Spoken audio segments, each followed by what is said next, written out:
Hey everyone, and welcome back to Sam's League Podcast. I'm here with Dan and Jack, the two remaining members of the board in the playoffs.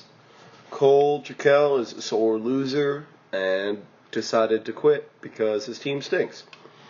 Guys, welcome back. Congrats on making it past Jack. Congrats on the bye, Dan. Do you guys got anything to say? Dan, let's start with you.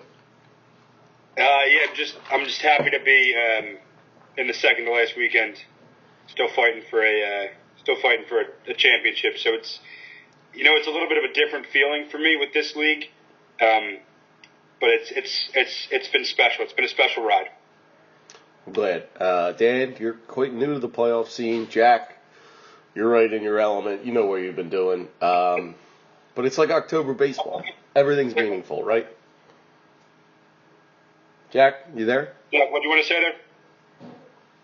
I'm just happy. I'm lucky to be here. The way my season ended, knucklehead to win against Cole, the biggest poop fest playoff game of all time. Talk about poop fest, diarrhea city. Oh my goodness. So we'll get into that. Jack beat Cole in the first round, and Alex beat Chris. Both Liberators. No surprise to anyone. Moved on. Actually, I guess surprised to me because I picked them both to lose. But, so Jack beat Cole. I want to say it was 77 to 66, something around there. I believe it was closer. It was 70 to 64 game. Okay. Excuse me. Okay. So, absolute dump fest. Jack, you squeaked by. I'm glad you made it. I don't want to listen to Cole keep talking about the playoffs. But now we don't have to throw some spec on Cole anymore. Feels great. For Cole's last meaningful game of the year, the defense for him still showed up. Without a doubt, he's going to go down as one of the best defenses. We'll see what John Stee does this week, but I have confidence, even though that 64 he's predicted right now isn't looking good. But yeah, so I believe Alex put a severe beatdown on Chris. 117 to 81. So a little bit more respectable, not all the way, but it is what it is. So, Chris, happy to see you on another first round exit. I don't think you've ever made it past this round, and it kind of makes me happy. The other big news, I know everyone knows, Nick Foles is now the starting quarterback of the Eagles. The big question of the week is, does Dick Foles pull the trigger on Nick? If I'm him, I think he's just going to have to be a game manager, but he's still going to score. He's going to get the rock in the end zone, and I think he can put up a decent week. I don't think he's the most reliable start, obviously, but he does have enough experience to be able to put up a good week. Jack, what do you think? I think I'm going to be highly disappointed if Dick Foles doesn't, come out and support his own Dick Foles. If he rides Nick Foles to the championship, I'll pay him money if that happens. It's a team of destiny at this point. I think it needs to happen, not for anything, but if he wins his championship, I think we could make a movie out of it. That is copyrighted. No one else can have it. But let's go. We'll do the biggest flubs of the week. Dan, you start us off. Who do you got? I'll go with the great tight end matchup that we had in Jack and Cole's game. Might be the lowest score ever combined for tight ends that played the entire games. 2.1 total points between the two of them. I was a little confused as to why Cole specifically, because he went out of his way to pick up a tight end and had Zach Ertz. Why Cole didn't pick up Trey Burton? I don't think the 2 touchdown prediction was going to be there, but still, he had 40-some yards the week before. I mean, proven that he's been the tight end guy. I just thought Ricky Seals-Jones was a risky play. That was a cash grab right there. He saw the highlights, but no money behind it. Yeah, I mean, I personally thought it was a risky play, especially with Burton there. ASJ wouldn't have predicted 1 catch for 1 yard, but it was fun to watch that transpire there. Well, the other thing that I thought was funny, and also another flub of the week by Cole, was T.Y. Hilton starting in the Buffalo Snow Bowl. I want to say they threw the ball less than 15 times the whole game. I don't know how you're going to get any sort of production out of that when there's 4 inches of snow on the ground. No one gets any traction. You can't get separation. And then I know he had Mohamed Sanu on his bench, and he played Thursday, so that's not really an easy comparison. But him and his sexy flexies could have figured something out. They really could have. Yeah, I'm with you on that, Sam. I didn't know it was supposed to snow like that, but that's now a thought in my head is to look at the forecast if I have games in Buffalo, especially. Well, that's a championship manager mindset. And Cole obviously doesn't have it. But whatever, we'll stop shitting on Cole and we'll move on. So currently the playoff season, there were some questions, but we don't reseed. It is the playoffs act as if they are an NFL conference playoff system where 1 and 2 get the bye, 3 plays 6, 4 plays 5, 1 plays winner of 4-5, and 2 plays the winner of 3-6. So that's how we ended up with John being the 1 playing the 4 seed Alex, and Dan being the 2 playing the 6 seed Jack. Hey Sam, real quick, buddy. I think a better explanation would be to use the NBA playoffs because the NFL playoffs do reseed. Oh well. Just wanted to throw it out there. My information lackey has failed me once again. Then, but yeah, we'll move on from that. Semifinal matchups. There's a chance for a rematch in the finals of last year. Big, if both Liberators both repeat. Or we could have 2 newcomers in there with Dan and John both making their first time appearance. So we're going to start with Jack and Dan talking about John versus Alex. Jack, what do you think about this quarterback matchup? I know Dick Foles is kind of up in the air, but let's assume he gets who he wants. Dick Foles goes in there and starts against Drew Brees. What do you have? Assuming Dick Foles is back in there, I think it's a closer QB projection than the projections will say. Drew Brees hasn't been, he's been great, but he hasn't been his typical Drew Brees all year. I think they go run heavy again this week, but Drew Brees obviously gets the edge here. Yeah, yep. Dan, what do you think? Yeah, I'm with Jack. I do believe that New Orleans is going to go run heavy. Has Kamara been cleared, or is he still in protocol? Not been officially cleared yet, but he says he's playing. So, it's up in the air, but I believe he'll play. I believe they'll go run heavy. So it really depends on who John picks up. But looking at the free agents that they have, I would actually give the edge, depending on who it is, to John. At about 3 of the top 5 free agent quarterbacks, I'd give the edge over Drew Brees this week. Okay. Well, Dan, take us through the running backs. Or the receivers come first, excuse me. So I'll go first with the receivers. So they each have 3 receivers starting. Again, Michael Thomas. If I think Drew Brees is going to have a down game, Michael Thomas I don't think is going to hit his 11-point projection, but we'll still roll in a nice game against the Jets here. We did say Mike that last Evans week. is the big question mark on Scott's tots.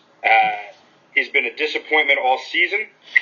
Just really has not been performing like the 6th pick in the draft. As he was last time he played Atlantis, got 78 yards. It's a Monday night game, and in all honesty, I think Mike Evans shows up this Monday night. Is Jameis back yet? Huh? Is Jameis back? Yeah. So, and I think Mike Evans puts on a big performance. Keenan Allen's going to give you a good week, as he always does. And I'm just not loving John's receivers. I give the edge 100% to Alex. Okay, Jack, what do you think? Yeah, I mean, Josh Gordon's great. Timmy Watkins stinks. And then you got Nick Foles throwing at Nelly Aggs. So, it's a tough outlook for John on the wide receiver front. And, it's easy for Alex when he's basically drafted 3 top 10 wide receivers going into the season. And Mike Evans hasn't been that. But nevertheless, it's clear Alex has the unfortunate favorable matchup there. It'll be interesting for me to see, and I don't think Alex would do it. I personally don't think I would, but to see maybe he throws in Crabtree. He has that option. Crabtree plays Sunday night. Maybe he feels he has a decent advantage, wants to play the safer.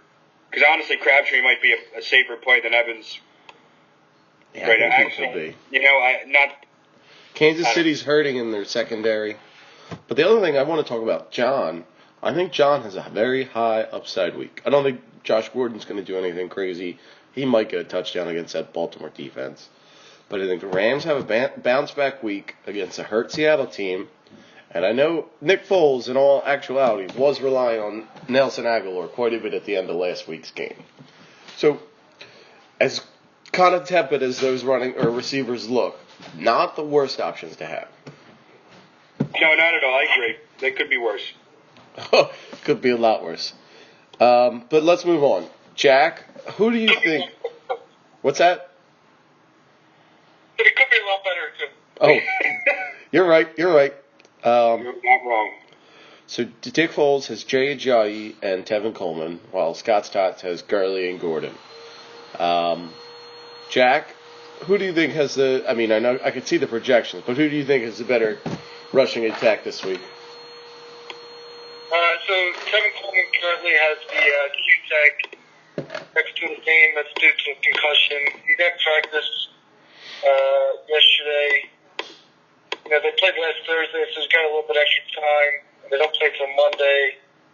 So there's a chance he'll be cleared to play, but that's risky. So if John doesn't have Coleman, he'll probably go forward against the Broncos. Ajayi, I think it's about time the Eagles give him the lead, especially after they looked great last week. So I won't be surprised if Ajayi gets more than double-digit carries and has a good game. Other than that, Coleman or Gore, it's going to be tough to scrape out probably about 7-8 points whoever plays between them. Agreed. Okay, so Dan, what do you think? Yeah, I agree 100% with Jack on the analysis of Good God, the analysis on Jay Ajayi and Tevin Coleman. I do think Ajayi is going to have himself quite the big game.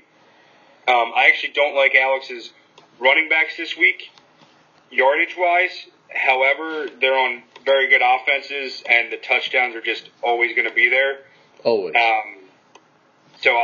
I think they're both going to get in the end zone at least once, which I don't even know if, as Jack was saying, I don't know if Coleman or Gore would put up 8 points. So I'm going to have to give the edge to Alex on that one.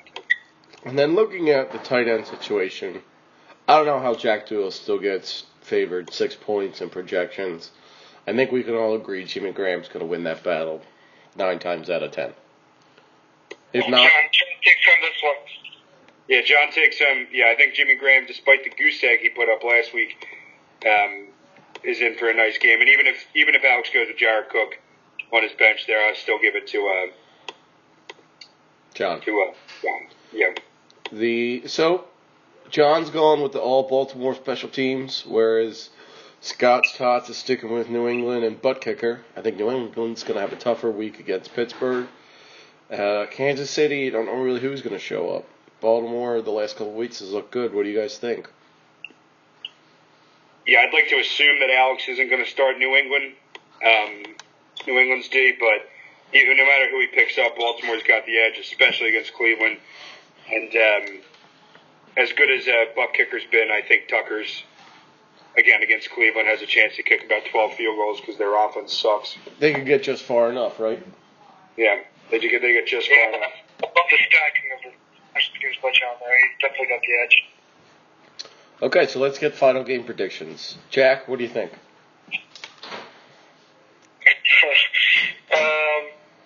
Let's say 106.5 to 86.3. I'm assuming Alex over John. Yes. Dan, what do you think? John's going to roll in with 89.7 points. And Alex is going to take home a victory with 111.2. You guys always bet against that vaunted defense. I hope this is the time you guys are right. I hope this is the time I'm wrong. Just kidding. I kind of want to see John in the championship. If John wins a goddamn champion, Before you, I'll be just one more team. So I'm going to run through your guys' game real quick. Dan 2, Jack 6. We're currently projected 94-78 in favor of Dan, but Jack's not starting a quarterback. He does have Derek Carr on the bench, but I think probably going to try to pick someone up in free agency.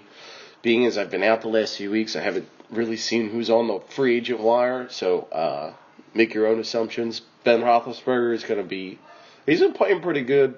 New England played real flat. I mean, not necessarily defensively on Monday night, but didn't come out their best. And Ben Roethlisberger has been on a roll as of late, so I think he's going to continue it in a shootout in New England. And I don't know if Jack can pick up a quarterback at this point that's going to beat out Big Ben. Looking at the receivers, it actually works out. They only both starting 2. You got DeAndre Hopkins and Antonio Brown for Dan. Hopkins plays Jacksonville. Who's their quarterback at this point? Houston. It's Tom Savage is out of it, right? TJ Yates. TJ Yates. So Hopkins in for a big week. But did he really good? Oh, yeah, that's right. And Jack's got Jones and Cooks. I believe Jones stepped up last week while Cooks fell kind of flat again. But I think this matchup is going to dominated between Brown and Jones. Is Brown going to be able to get past that New England defense? And I think Jones is going to tear up Tampa Bay no matter what happens. Cooks could have a good week, but I think Pittsburgh has a defense to stop them, and I'm pretty sure Jalen Ramsey's just going to put Hopkins in a headlock all day long. So I'm going to give the edge to Antonio Brown strictly because of the Pittsburgh Big Ben there, even though Matty Ice is going to play Tampa Bay. But Julio just doesn't score. That's what kills me against him. So You got 2 touchdowns against Tampa Bay this year, I'll tell you that much. well, it is what it is. But I'm going to give Dan the advantage there as well. Running backs, they both started 3 here. Jack, Kareem Hunt, Christian McCaffrey, and Mike Davis for Seattle versus Dan has Alfred Morris, Jay Williams, and Samaje Perine. Kareem Hunt definitely has the option. He's going to have the opportunity to go off, except the Chargers have been playing well on defense the past couple weeks. I think Christian McCaffrey gets by in a lot of targets. Greg Olsen's back, so he kind of opens up. Take some of that linebacker pressure off him, and M. Davis against the Rams. I don't think he has a great week. But Morris and Perine, I really don't see getting anything going. If Perine gets back in time, he's questionable right now. Williams from Green Bay could go off, but if Rodgers comes back, I think Williams has a much better game than as if they were starting Hundley again. They've struggled to put up points. They barely beat the Browns last week. But with Rodgers there, I think they have a better option. He opens up running lanes, and Williams can get it done. But for now, I'll give it to Jack. He takes this one over the 3 of Dan's running backs. Finally, we come to the tight ends. You got Greg Olsen, who's kind of been hurt all year, and he hasn't done anything. But he is a yardage machine. And you got Austin Seferian-Jenkins on Jack's team, who's I would pick up anybody else at this point and start him over that. I'm pretty sure Trey Burton's still on the waiver wire. But yeah, So hopefully Jack doesn't start him, but if he does, Greg Olson's got the advantage. Now looking at the, God damn it, Dan, you have so much Pittsburgh here. Dan has Chris Boswell, the kicker for the Steelers, which I think will actually pay out well. I think they're going to get some stuff going, maybe not score every time, and Boswell, with the iron leg that he has, gets it done. Detroit's playing Chicago, who's actually been playing very well as of late. They put up 33 last week on, I mean, it was Cincinnati, but it's still. I think Detroit struggles a little bit. Jacksonville has been the cooler of Jack's team all year long. Got him out of many a tight spots. Has a good game again. Houston's down to their third string, everything. So I think they go for another 10 sacks. And Prater, again, I think Detroit's just good enough to get some yardage against Chicago and then kick a lot of field goals. So I think he's going to neutralize Boswell. Depending on Jack's quarterback, I think Dan edges it out no matter what. It's going to be a good one. It's going to be a high-scoring affair by some players and just poop fest by the others. Jack's got 2 weeks in a row with under 80 points. Probably under 75 points if we're being honest. I forget what the score was. But I think he can turn it around. I want to say Dan 107.9 to Jack's 98.2. Dan takes it, makes it to his first championship. Sam, you were 0-2 last week. That's the other thing. So take that for what it's worth. But yeah, those are our semifinal predictions. Quick eye test on the consolation bracket. You got Cole versus Chris in the I Hate Everybody game for 5th place. I'm playing Joe. That's what is that? The 7-10? No, that's the 8-9 matchup. And Brendan versus Buck in the 7-10. Looking to get that coveted 7th place matchup. And Mike Condemns in the poopiest of poop bowls of all time. I think that'll end up being the closest game this week. Might be a low-scoring affair, though, but I think it's going to be the closest one. It'll be a good one. It'll be a good one. It'll certainly be something to keep an eye on. Whether that's good or bad. This would be Mike's last week, right? Because I don't think they play. No, he won't play last week. I mean, he can still get high point total, but he can still get high point, but even it's a possibility. Anything could happen, right? It's a goddamn playoffs. But yeah, you just need to show up. So last week I went 0-2. Dan went 2-0. Picks on the season. Dan 6-3. Jack's 4-3. I'm 3-5. And Cole is 1-3. So yeah, it's looking good. You guys got anything else to say? And some trash talk while you're here. Dan, you can go first. You know, I have nothing but respect for Jack as an owner in this league. That's a poppycock. Get off. Jack. Just kidding. I think Dan's mouthpiece is now covered in poop, so hopefully he washes that before next week. We'll be back. But no, Jack, wish you the best of luck. We'll be back next week and probably the week after, so stay tuned. Yeah, there's games on Saturday, Sam. Remind our listeners. There are games Saturday, I believe. Saturday night, Kansas City Chargers. Or whoever they're playing. Detroit plays the afternoon. I believe there's 2 games. 4:05. So be aware, guys. Have a good one. Later.